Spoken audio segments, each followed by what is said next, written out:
Tidak ada, saudaraku, yang lebih penting daripada keselamatan. Keselamatan jiwa adalah hal yang paling penting dalam hidup ini.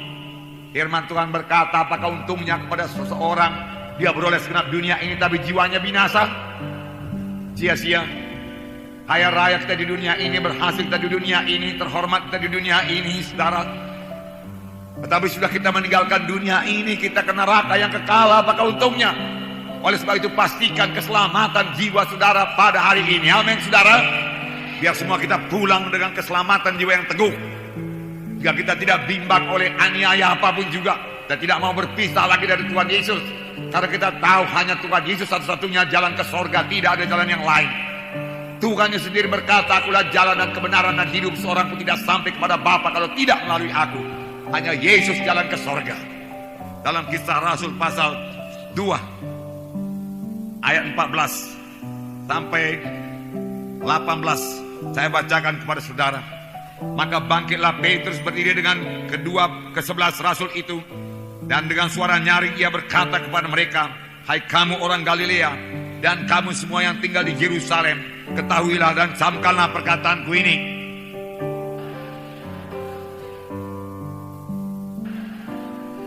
Tetapi itulah yang difirmankan Allah dengan perantaraan Nabi Joel.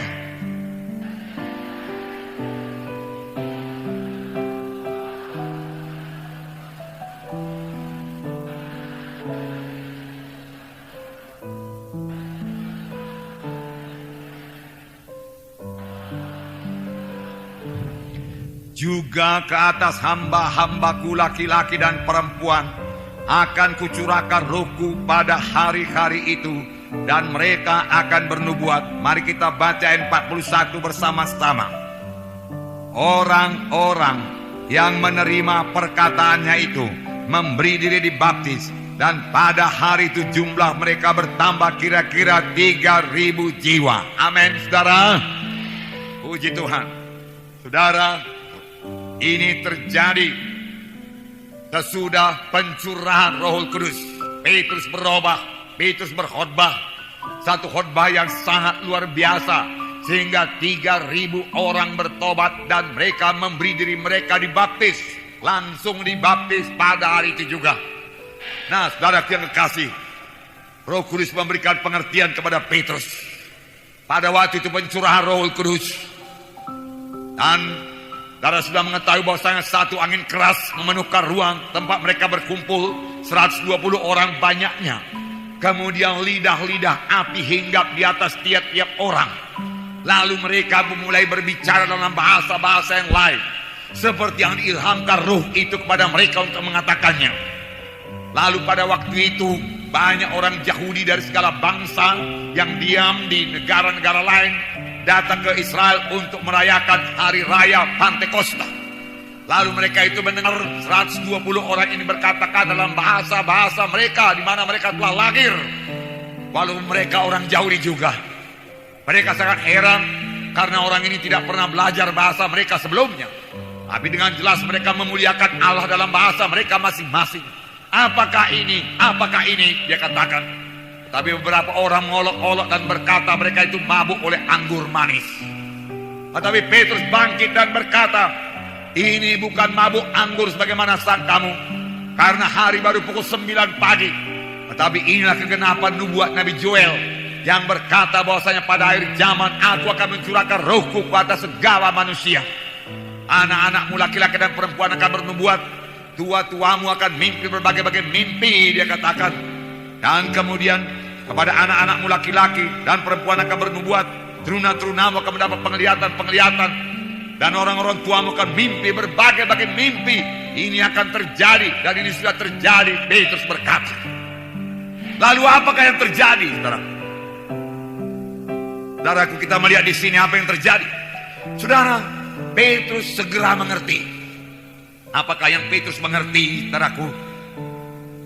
Kegenapan nubuat Nabi Joel. Petrus mengerti, saudaraku, perkara-perkara rohani. Petrus mengerti perjanjian lama. Sebelumnya dia kurang mengerti. Jangankan perjanjian lama, saudaraku, apa yang dikatakan oleh Tuhan Yesus pun dia tidak mengerti. Langsung Tuhan Yesus menceritakan kepada Petrus mengenai sengsaranya. Namun Petrus tidak mengerti juga. Matius pasal 16 ayat 21 sampai 23. Saya membacakan pada saudara.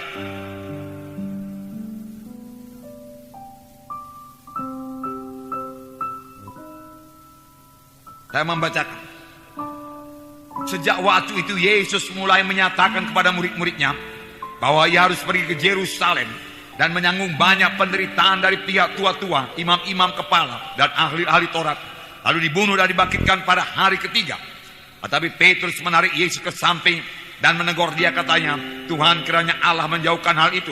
Hal itu sekali-sekali jangan menimpa engkau, takkan menimpa engkau. Maka Yesus berpaling dan berkata kepada Petrus, "Henyalah iblis, engkau suatu batu sandungan bagiku, sebab engkau bukan memikirkan apa yang dipikirkan Allah, melainkan apa yang dipikirkan oleh manusia." Itulah pekerjaan Roh Kudus yang luar biasa. Jadi setelah Roh Kudus memberikan pengertian,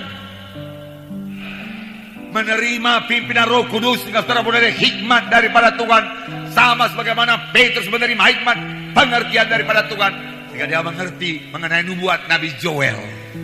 Ini nubuat Nabi Joel, ini mesti terjadi.